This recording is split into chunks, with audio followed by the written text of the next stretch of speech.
Lettre 120 à Céline. Il y a une annotation qui précède cette lettre. À l'époque de Thérèse, la profession d'une carmélite se faisait en 2 temps. Les vœux, que Thérèse a prononcés le 8 septembre, et la prise du voile noir, qui doit avoir lieu le 24 septembre.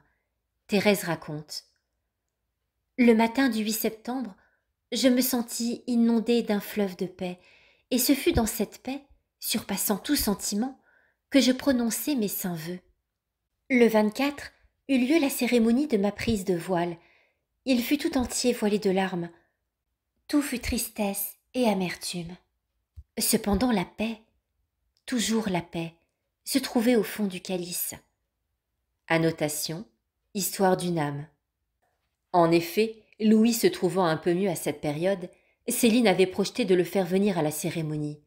Mais l'oncle Isidore, trouvant le projet imprudent, y a mis son veto la veille. Thérèse en a conçu une immense déception. 23 septembre 1890.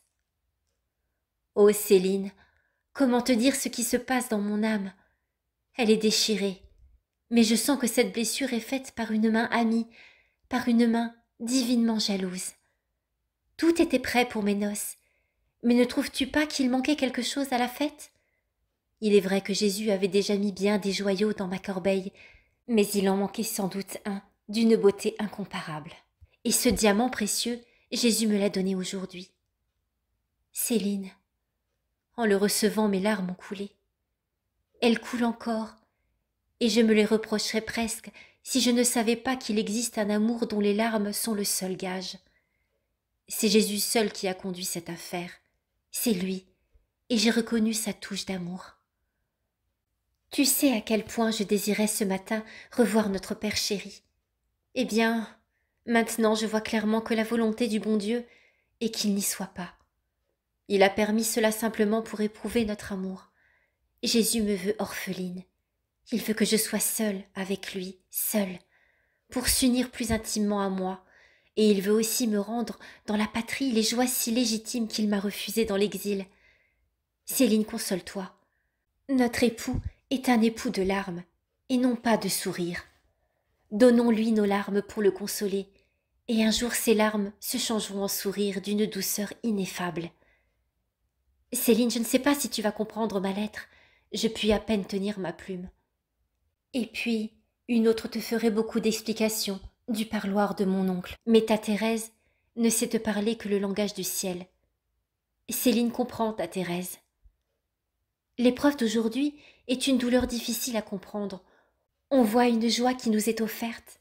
Elle est possible, naturelle. Nous avançons la main. Et nous ne pouvons saisir cette consolation si désirée. Mais Céline, que tout cela est mystérieux.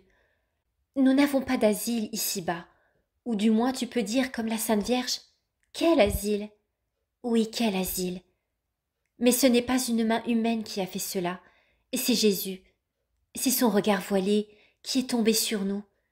J'ai reçu une lettre du Père exilé. Annotation, elle évoque le Père Pichon.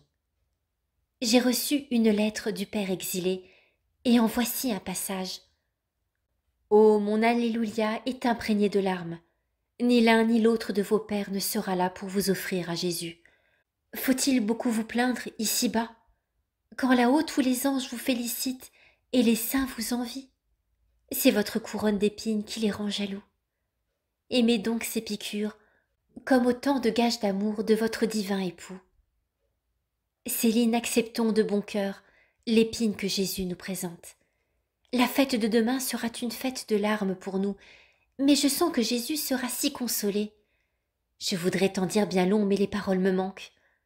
Je suis chargée de t'écrire pour te consoler, mais je m'en suis sans doute bien mal acquittée. Ah, si je pouvais te communiquer la paix que Jésus a mise dans mon âme au plus fort de mes larmes.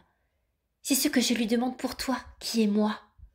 Céline, les ombres déclinent et la figure de ce monde passe. Bientôt, oui, bientôt nous verrons le visage inconnu et aimé qui nous ravit par ses larmes. Sœur Thérèse de l'Enfant Jésus, de la Sainte Face.